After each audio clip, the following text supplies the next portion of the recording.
नमस्कार। स्वागत आप सभी का पुनः। मैं दशकंठी।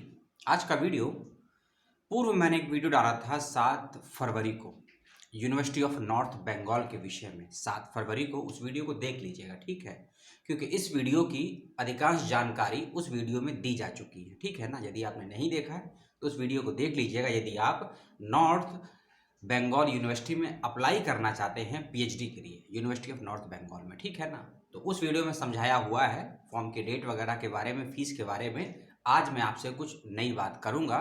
एंट्रेंस की डेट, इंटरव्यू की डेट, किस विषय में है, कितनी सीटें, उसकी डेट, कब आएगा रिजल्ट, कब होएगा वाइवा, कब से होंगी क्लासेस स्टार्ट, कितनी है, और कोर्स की फीस, साइंस और आर्ट्स के बच्चों की पीएचडी की, वह सभी आपसे बात करूंगा। और एंट्रेंस के विषय में भी बात करूंगा, ठीक है।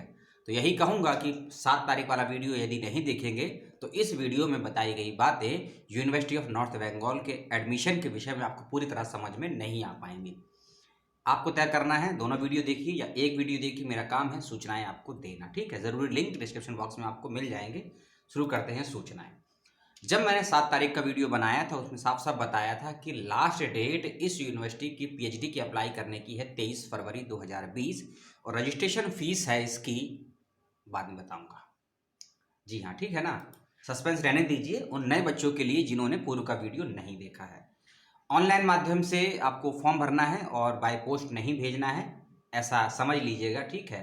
और 29 डिपार्टमेंट में निकली है पीएचडी की सीट और पीएचडी की सीट की संख्या है 340 से प्लस 340 पीएचडी की सीट निकली है 29 डिपार्टमेंट में अलग अलग, यानी कि 29 विभाग, 340 से ज़्यादा पीएचडी की सीट। और रजिस्ट्रेशन फीस है इसकी 200 रुपये की। 200 रजिस्ट्रेशन फीस है जर्नल कैटेगरी के स्टूडेंट्स के लिए और ईडब्ल्यूएस स्टूडेंट्स के लिए, ठीक है। इस बात का विशेष रूप से ध्यान रखिएगा। और साथ ही साथ ओबीसी, क्रीमी और नॉन क्रीमी दोनों, पीडब्ल्यूडी, एससी और एसटी कैंडिडेट्स की रजिस्ट्रेशन फीस है 100 रुपये की, ठीक है। इस बात का ध्यान रखिएगा। फिर सुन लिया आपने। अब आप कुछ डेट्स को नोट कर लीजिए, इंपॉर्टेंट डेट्स हैं। उसके बाद मैं आपको सीट बताऊंगा, या पहले सीट सुनेंगे। चलिए पहले सीट सुन लीजिए, किस विषय में कितनी सीटें हैं। जैसा कि मैंने बताया कि 29 विभाग हैं और 29 विभागों में टोटल सीटें 340 से ज़्यादा हैं। आप माइनस प्लस अपने आप कर लीजिएगा। मैं विभाग का नाम और सीट बता देता हूं आपको, क्योंकि जो 7 तारीख का वीडियो बनाया था ना उसमें सीट पता नहीं थी, क्योंकि ऑफिशियल जानकारी 10 तारीख के बाद आई है, इसीलिए मैं सीट नहीं बता पाया था। और गलत जानकारी देना मुझे पसंद नहीं है, क्योंकि सोर्सेज नहीं थे मेरे पास। अब मेरे पे सोर्सेज का प्रमाण भी है, इसलिए मैं आपको सीट बता रहा हूँ। माइक्रोबायोलॉजी में अप्लाई करना चाहते हैं आप तो इसमें 3 सीटें आई हैं। फूड टेक्नोलॉजी में 2 सीट आई है। टी साइंस में 15 सीटें हैं। टी साइंस का मतलब यानी कि जो चाय का विज्ञान होता है, क्योंकि पश्चिम बंगाल में है और बंगाल में चाय का कारोबार आसाम, नागालैंड, मणिपुर एरिया में बहुत प्रचलित है, ठीक है। तो टी साइंस का कोर्स है, इसमें 15 सीटें हैं। फार्माटिकल एंड टेक्नोलॉजी में 16 सीटें हैं। जियोलॉजी में 2 सीट है। एजुकेशन में 2 सीट है। जियोलॉजी में 6 सीटें आई हैं। फिजिक्स में 11 सीट है, अभी तो स्टार्ट हुई है, बढ़ेंगी सीटें। फिजिक्स में 11 सीट है। मैथमेटिक्स में 17 सीट है। लाइब्रेरी साइंस में 2 सीटें। ये सब सीटें पीएचडी की हैं। और किस कैटेगरी में कितनी सीटें हैं ये नहीं बताया है विश्वविद्यालय ने, ओवरऑल सीटों के बारे में बताया है, ठीक है। लाइब्रेरी साइंस में 2 सीट है। Geography and applied science, sorry, geography and applied geography, ठीक है। वैसे साइंस शब्द होना चाहिए, लिखा हुआ नहीं, फिर भी आप चेक कर लीजिएगा। ज्योग्राफी एंड अप्लाइड साइंस में है 32 सीटें। कंप्यूटर साइंस एंड एप्लीकेशन में 10 सीटें हैं। कंप्यूटर साइंस एंड एप्लीकेशन में 10 सीटें हैं। केमिस्ट्री में 35, बॉटनी में 23 और बायोटेक्नोलॉजी में 7, एंथ्रोपोलॉजी यानी कि मानव विज्ञान में 7 सीटें हैं। सॉरी, बॉटनी में 23 हैं, बायोटेक्नोलॉजी में 7, एंथ्रोपोलॉजी में 5 यानी कि मानव विज्ञान। सोशलॉजी यानी कि समाज शास्त्र, इसमें आई हैं 5 सीटें। पॉलिटिकल साइंस में 4 सीटें हैं। फिलॉसफी में 10 सीटें हैं। नेपाली में 22, नेपाली ये भाषा है, याद रखिएगा। नेपाली में 22 सीटें आई हैं। लॉ यानी कि कानून में 12 सीटें हैं। पीएचडी इन हिंदी हिस्ट्री में 25 सीटें हैं। हिंदी में 5 सीटें हैं। इंग्लिश में 25 सीटें हैं। इकोनॉमिक्स में 5, कॉमर्स में 15, सेंटर फॉर हिमालयन स्टडीज में 5 और बंगाली यानी कि बंगाली में 19 सीटें हैं। ये हैं सीटें। 29 विभाग, 340 से ज़्यादा हैं सीटें। अब कुछ इंपॉर्टेंट डेट्स को सुन लीजिए आप, ठीक है। 23 फरवरी 2021 शाम 5 बजे। 23 फरवरी 2021 शाम 5 बजे तक फॉर्म भरने की और फीस के साथ फॉर्म भरने की लास्ट डेट है, इस बात का ध्यान रखिएगा।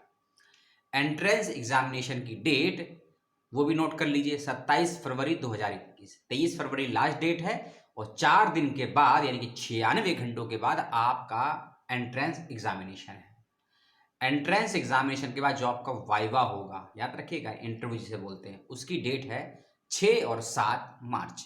दोनों में से कोई भी एक दिन होगा, आपको शेड्यूल पता लग जाएगा मार्च के फर्स्ट वीक में, 2 या 3 मार्च तक में, ठीक है ना। 6 और 7 मार्च को आपका एंट्रेंस एग्जामिनेशन है। इंटरव्यू है, 6 और 7 मार्च को इंटरव्यू है। इंटरव्यू का फाइनली रिजल्ट जो आ जाएगा, पहली लिस्ट 10 मार्च को आ जाएगी और दूसरी लिस्ट लगभग 14 मार्च को आ जाएगी, ठीक है। क्लासेस स्टार्ट हो जाएंगी लगभग 15 मार्च 2021 से। डेट्स को सुन लिया आपने, फिर से मैं रिपीट कर देता हूँ। 23 फरवरी 2021 शाम 5 बजे तक फॉर्म जमा करने की और फीस के साथ फॉर्म जमा करने की लास्ट डेट और टाइमिंग है। 27 फरवरी 2021 को आपका एंट्रेंस एग्जामिनेशन का होगा। 6 और 7 मार्च 2021 को आपका इंटरव्यू होगा और 10 से 11 मार्च को आपका रिजल्ट आ जाएगा, ठीक है। और साथ ही साथ 25 और 26 फरवरी 2021 को आपका एडमिट कार्ड भी आप डाउनलोड कर सकते हैं। इस बात का विशेष रूप से ध्यान रखिएगा। छोटा सा वीडियो था यूनिवर्सिटी ऑफ नॉर्थ बंगाल के विषय में। यदि आप इंटरेस्टेड है इस यूनिवर्सिटी में एडमिशन लेने के लिए, सीट बता दी, फीस बता दी, और अगर कुछ छूट गया है तो वह भी सुन लीजिए। हाँ, ओवरऑल पीएचडी की जो एनुअल फीस रखी गई है साइंस और टेक्नोलॉजी के स्टूडेंट्स की, वह 9 से 10 हज़ार के बीच में है, ठीक है, एक साल की। और जो लॉ के बच्चे हैं और आर्ट्स एंड कम्युनिकेशन कॉमर्स के बच्चे हैं, उनकी फीस एक साल की 7 से लेकर 8 हज़ार के बीच में है। इस बात का विशेष रूप से ध्यान रखिएगा। ये फीस एनुअल है या सेमेस्टर है, इसके बारे में ज़्यादा जानकारी यूनिवर्सिटी से पालिएगा। लेकिन एनुअल फीस होगी तो भी कोई नुकसान नहीं है, सेमेस्टर होगी तो भी कोई नुकसान नहीं है। इस बात का विशेष रूप से ध्यान रखिएगा। और हाँ, जिन बच्चों का नेट क्वालिफाई है और जो बच्चे एमफिल कर चुके हैं, उनको एंट्रेंस एग्जामिनेशन नहीं देना है, वे डायरेक्ट इंटरव्यू के लिए चले जाएंगे। इस बात का ध्यान रखिएगा। इसमें लिखा भी हुआ है जिन लोगों का एमफिल क्लियर है, टीचिंग फैकल्टी से फेलो हैं, जेआरएफ हैं, गैप्ट हैं, स्लैट हैं, गैट हैं या फिर सीएसआई जेआरएफ है, वह सभी रिटन एग्जामिनेशन से अपेयर हैं, एग्जाम डेट रखे गए हैं। इस बात का ध्यान रखिएगा। वह सीधे एग्जाम के नहीं बल्कि वाइवा के लिए शामिल हो जाएंगे, ठीक है ना। इस बात का विशेष रूप से ध्यान रखिएगा। इस सूचना को शेयर कीजिए, सब्सक्राइब कीजिए चैनल को, बेल आइकन दबा के, और ऑल का बटन दबा दीजिएगा। कोई सवाल हो पूछ लीजिएगा, चाहे मुझसे या विश्वविद्यालय से, और अप्लाई कर दीजिए यदि आपको इंटरेस्ट है इस यूनिवर्सिटी के इस कोर्सेज में एडमिशन लेने के लिए। और बहुत कम समय है आपके पास एंट्रेंस एग्जामिनेशन का, क्योंकि तैयारी जितनी मजबूत होगी ना, आपकी सफलता उतनी ही जल्दी प्राप्त होगी। इस बात का ध्यान रखिएगा। आपने 8 मिनट दिए, अपना और अपनों का ध्यान रखिएगा। किसी और विषय के साथ किसी और समय आपसे जल्दी मिलूंगा, और बहुत जल्दी मिलूंगा सेमिनार, एडमिशन या इंटरव्यू के किसी शेड्यूल को लेकर या अजीम प्रेम जी जैसे किसी संस्थान को लेकर। और शायद अगला वीडियो अजीम प्रेम जी को लेकर ही होगा। बहुत से सवाल आए हैं, उन सवालों के जवाब, एंट्रेंस और इंटरव्यू में क्या नए बदलाव हुए हैं, उसकी बातचीत करेंगे। अगले वीडियो का वेट कीजिए। तब तक के लिए अपना और अपनों का ख्याल रखिएगा। जय हिंद, जय भारत और सलाम मेरे हिंदुस्तान वासियों।